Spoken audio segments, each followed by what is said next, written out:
So, ladies and gentlemen, for something a little different, instead of the polar bears of the stock exchange and the world crash, I'd like to take you to the Arctic. Icewalk, an international challenge, the most international team ever to get to the North Pole. And I wanted to be part of it as the first Australian to cross the sea ice to the North Pole. And I also had another agenda, which was to be part of the leadership team if the other guys thought I was good enough. So, what's it like getting to the North Pole? A bit like this. We were hipsters before they were, you know. Pull the sled, sweat, frozen hair. Looks lovely, doesn't it? Now, this is Gus. Gus is a Canadian Inuit. We took 2 months, 56 days to get to the North Pole. Temperatures about 45 to 55 below 0 Celsius. This guy, junior cross-country skiing champion of Canada, sweats less than the rest of us, and he puts on weight during the 56 days to the North Pole. You know, when you've got a team member that's just that good, he needs to be a nice bloke as well. Otherwise, Rupert, if you're looking carefully, we had a couple of free resupplies along the way, and flu got into the expedition. Your nose runs. Rupert had a lush beard. He didn't want it to freeze, so he thinks he knows what he's got going. He puts on the neoprene face mask. Look carefully at the icicle. Frozen solidly to his beard, so he comes to take it off to have a bit to eat and drink. It's immense amusement for the rest of us. Not for him, though. I want to give you just a little snapshot about what made this expedition work. One, we set a really clear vision. You can see it there. What does our North Pole look like in terms of success? You've all read it. Okay. Then what we wanted to know is how much are we up against? 5% of expeditions make it on that level. And you know, when you set a really big stretch goal like that, people often come, that's why I call them the idea assassins. They often step up and their opening line is, "Let me tell you why you won't." Often they've got good information to put forward. We had 8 of us, 7 different countries on the way to the North Pole. So we got Daryl Roberts from New York, African American. We've got Angus, as I said. We've got Hiroshi Onishi from Japan. We've got me. We've got Arvid Fuchs from Germany. We've got Rupert Summerson from the UK, Robert Swan from the UK, and Mikhail Malakoff from Russia. Everybody looked at that team and thought, that's going to implode in no time at all when you're out there and there's nowhere to go at the end of the day except into that 8-person tent.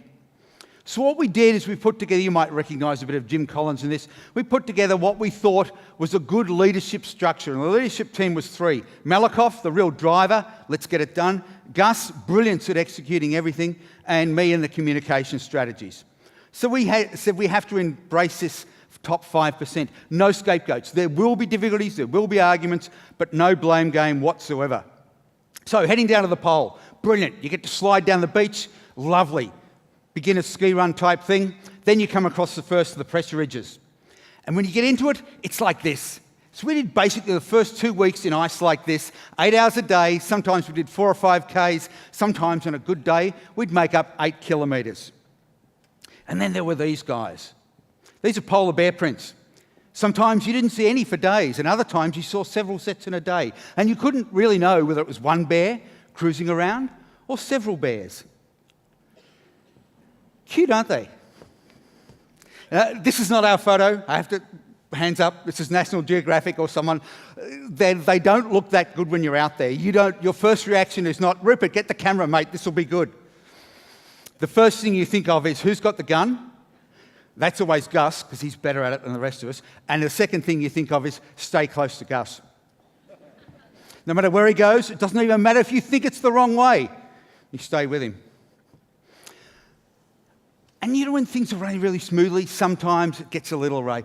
Daryl's toes, bit of frostbite, says me blithely, they were not my toes. But what extraordinary capacity for endurance. He did 20-odd days with his feet looking like this.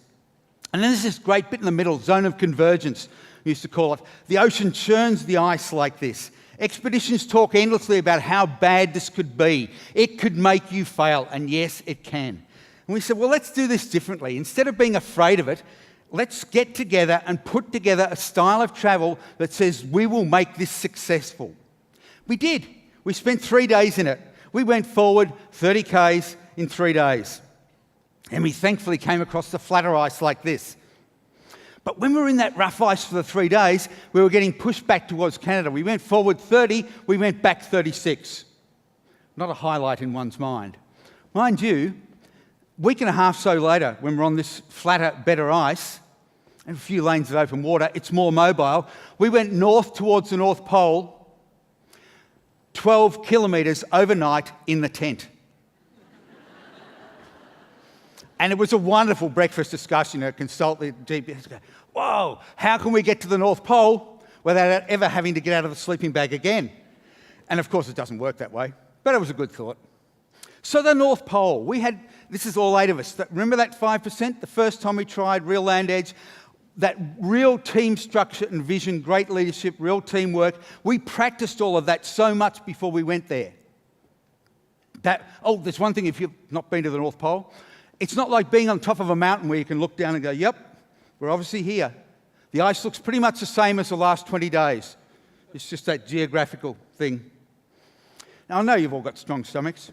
Remember I talked about Daryl and the feet? He got a little rug mark blister on his heel, and gradually more and more got frostbitten, and Malakoff, because he's a doctor, would cut it away with a scalpel, pack it with a sterile bandage, and on we'd go.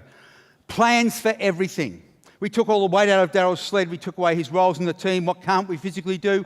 We can't put him on a sled and tow him to the pole. He weighs about 90 kilos. So for the last 20 days with his feet getting like this, he still does, which in that case was 12 hours a day. And just for something different. If you want to try something that's even, I guess, more fun, I did a trip to the magnetic North Pole, 20 days by myself. And the great thing, if you look at this, I went past a Canadian dog sled expedition, which is why we got the photo. Sled, big kite, good winds. You can put up 120 k's in the day. Brilliant. Do you know what that does for you? It ruins you for every other day when there isn't wind. Because you want to just sit there and go, oh yeah, it'll be great, the wind will come up again. I had one day where I could actually really fly the kite well. And I had to put this one up for you. The dog sledding guys and I travelled together the last day and a half, and these are the real things. You imagine, a dozen dogs, 3 guys, we're a big group, mum and the kids. We're sitting there going, what is she thinking? And she's walked up to within about 40 metres of us. The dogs are barking like hell, and she's still not backing off. Expeditions sometimes these days say, oh, take the capsicum spray for the bears. It'll work. I can tell you, take a gun. We had to shoot round their feet and to get it to ricochet away so that they would actually leave. That gets your attention. We talked a bit about leadership. I'd like to share this one. You probably all know this bloke, sadly now passed away. I had the great privilege of spending time in the outdoors with him, co-leading him up Mount Vincent in Antarctica. He was one of the great businessmen in Australia, business people. And this is what he says. You can see it about leadership. I'm not going to read it. But it's so true. It doesn't matter what we think we're doing, it's what we're really doing that counts. And I'll leave you with these ones, just a bit of the way I see it. If you want a great team and you want them to really achieve, passion is vital.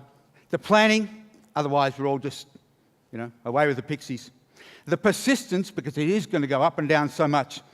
And then the performance, to actually deliver the goods. That's what we did all the way to the North Pole. And, numerous other expeditions. Can I say as well, I've been with Saxons now for 20 years. Nanette and Winston deliver this brilliantly. A couple of the best people and their staff that I've worked with for many, many, many years. So it's been great.